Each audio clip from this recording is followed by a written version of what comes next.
Поверніть батькам дітей. Президент України Володимир Зеленський звернувся до президента Росії Владимира Путіна з вимогою звільнити військовополонених українських моряків.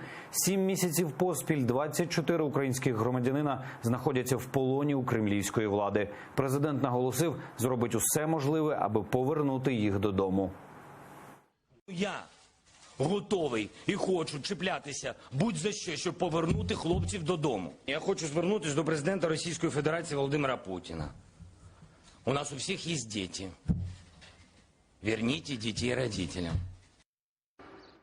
Через українських моряків дісталося на горіхи від президента міністрові закордонних справ Павлу Клімкіну. Все через те, що МЗС начебто не погодило з президентом ноту РФ до України. Нагадаю, Росія попросила в України кримінального переслідування українських моряків відповідно до російського законодавства. МЗС України назвало цю пропозицію неприйнятною.